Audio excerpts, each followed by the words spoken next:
We sort of took that legacy of 2D platform games and said we want to expand on this, we want to do something new, we want to try something else. We wanted to make a cinematic platformer. Exactly.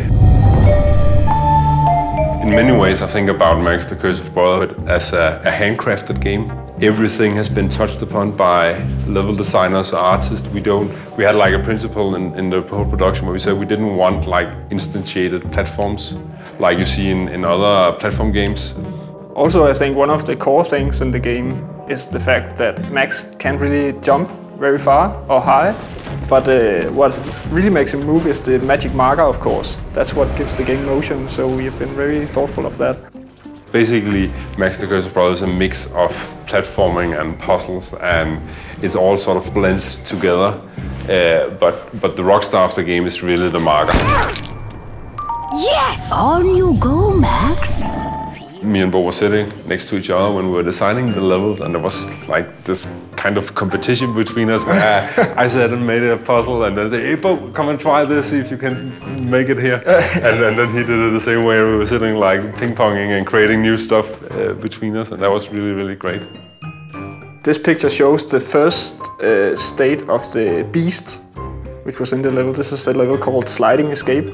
Looking at this picture and then looking at how it ended up, the 3D world is very, very nice to see, I think. It shows like the amount of imagination. You start out with this, and it looks this, like, and then you just have to believe that in the end this is going to look awesome and it's going to play awesome. Exactly. We are doing a lot behind the scenery to control the physics.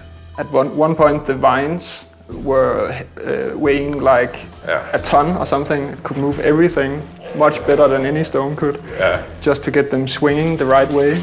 We have been trying to work away from what we call a fiddly gameplay, which is where the player sort of like, it's just a little inch more to the left and a little bit up and all that. It has to be clear and simple, and physics a lot of the time makes it fiddly if it's not done the right way.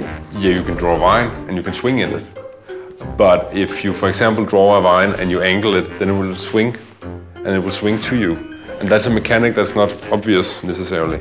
And it seems very simple, but that can actually be really hard to just think about stuff like that they are physics and they change because they are physics. The whole process of sitting and playing with a game is not very stiff when you have physics, because it gives you a sense of freedom.